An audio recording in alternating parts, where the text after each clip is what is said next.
Jadi semua produk dari lembaga-lembaga negara kita ya menghamba pada kebutuhan keluarga Jokowi. Itu yang tidak adil. Karena kita menganut sila kelima, keadilan sosial bagi seluruh rakyat Indonesia. Usia syarat usia minimum ya seharusnya 40 tahun, tapi oleh Mahkamah Konstitusi itu dibuat koma. Ya, undang-undang pemilu kita dengan enteng diubah syarat minimumnya, Undang-Undang nomor 7 tahun 2017 pasal 169 huruf Q ya, usianya itu, ya kan? Nah, itu sudah diotak-atik. Begitu juga lembaga yang namanya Ditjendikdasmen sudah juga mengotak-atik syarat penyetaran ijazah harus 10 item. Ternyata Gibran tidak memiliki 4 item setidaknya, yaitu raport 3 tahun, ijazah yang mau disetarakan tidak ada, apalagi kurikulum maupun transkrip nilai. Itu juga dilakukan oleh lembaga yang dibiayai rakyat namanya Ditjendikdasmen. Begitu juga dengan KPU, ya tadi ya peraturan KPU nomor 19/2023 pasal 18 ayat 3 ya. Jadi syarat tanda tamat lulus dari SMA luar negeri dikecualikan untuk capres dan cawapres. Itu kan hanya untuk Gibran itu. Tahun 2023. Ya, jadi para kalian yang ahli hukum, bisa nggak ini di PT UN-kan itu? Ya. Peraturan KPU nomor 19 tahun 2023 ayat 18 pasal 18 ayat 3 itu. Coba perhatikan. Masa calon sementara ya untuk pekerjaan yang gaji UMR saja ya, syaratnya jauh lebih ketat untuk capres dan cawapres. Harus punya ijazah asli SMA, ijazah. Ya. Coba kalian semua yang kerja ya, mendaftar ke Bang Refli Harun pun butuh jasa SMA kan? Ya, untuk konten kreator. Masa kita sebagai calon wakil presiden dikecualikan syarat tanda tamat lulus SMA luar negeri hanya karena Gibran nggak punya ijazah SMA luar negeri atau SMK. Jadi semua produk dari lembaga-lembaga negara kita ya menghamba pada kebutuhan keluarga Jokowi. Itu yang tidak adil. Karena kita menganut sila kelima, keadilan sosial bagi seluruh rakyat Indonesia. Oke, tambahkan ada lagi? Ya, kalau dari saya tengah. Kalau dari saya sebagai jurnalis ya, kita sudah bosan tiba-tiba mendapatkan peraturan-peraturan yang aneh seperti ini, dan seharusnya KPU terang-terangan saja, tidak usah menutup-nutupi lagi. Kemarin KPU RI sudah mencabut satu peraturan. Saya memberi saran sebagai insan pers untuk mencabut lagi peraturan yang ini. Toh ini hanya peraturan KPU, daripada diperpanjang ke PT UN, ke MK, ke MA, atau kemana-mana, lebih baik dicabut aja langsung, supaya langsung clear outcome dari permasalahan ini. Dan apabila tidak, berarti KPU sendiri yang ingin negara ini gaduh.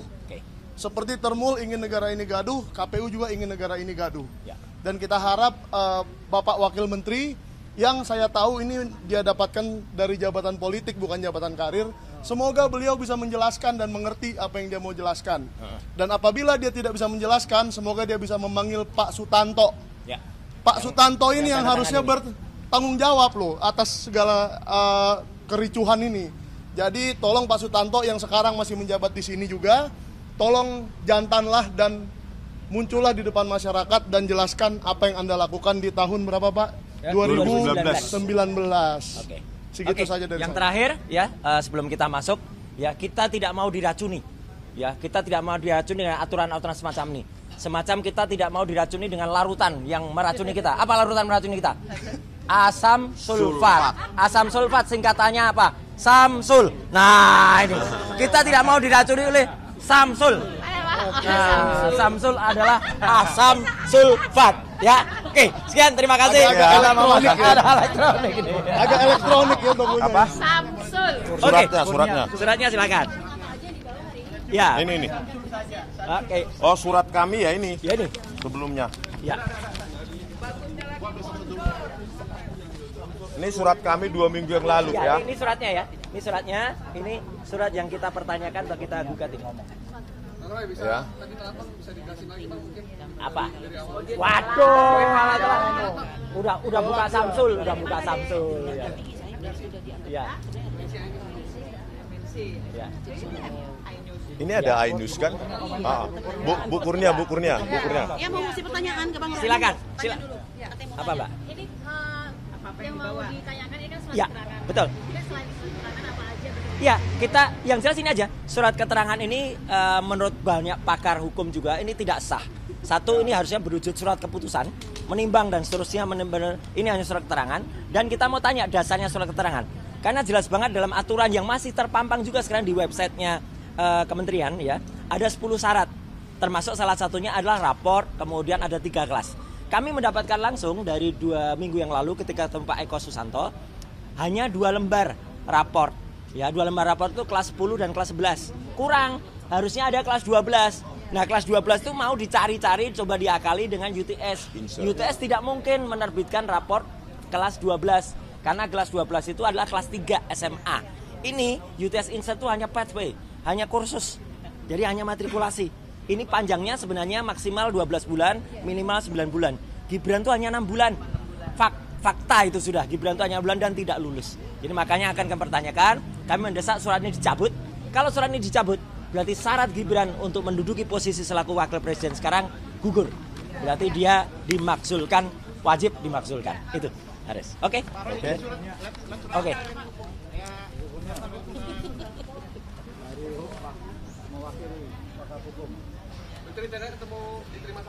Profesor Atep Latu Hidayat, Wakil Menteri Pendidikan Dasar Menengah. Bu Kurnia ada tambahan, silakan. Saja, ya. Udah ya Mas ya. Ya, Bu Kurnia silakan. Sedikit saja. Ayo, banyak juga nggak apa Bu. Ya. Bismillahirrahmanirrahim. Ya. Assalamualaikum warahmatullahi wabarakatuh. Hari ini kita berada di Kemendikbudrismen ya. Nah, ini saya ingin mengatakan ada adagium yang menyatakan ubi jis ibi remedium. Yang artinya adalah bahwa dalam setiap hak itu ada kemungkinan untuk menuntut hak atau memperbaiki hak itu tersebut jika hak tersebut dilanggar. Ini maknanya apa? Ini maknanya adalah bahwa keadilan itu tidak didapatkan gratis. Bahwa keadilan itu didapatkan dengan mencari keadilan tersebut. Saya ingin menyampaikan kepada bangsa Indonesia, Roy Suryo, Rismond Hasiholan Sianipar, yang pada hari ini bersama emak-emak ini sedang mencari kebenaran dan keadilan, ya. Dan mereka tidak asal bicara. Mengapa mereka lakukan? Karena ada adagium lainnya, yaitu ludex ne procedat ex officio, yang artinya apa? Hakim itu tidak akan berlaku aktif, melainkan berlaku pasif. Mereka akan diam saja hingga datang suatu tuntutan kepada mereka atas suatu hak. Nah, oleh karena itu berdampinganlah kedua adagium tersebut.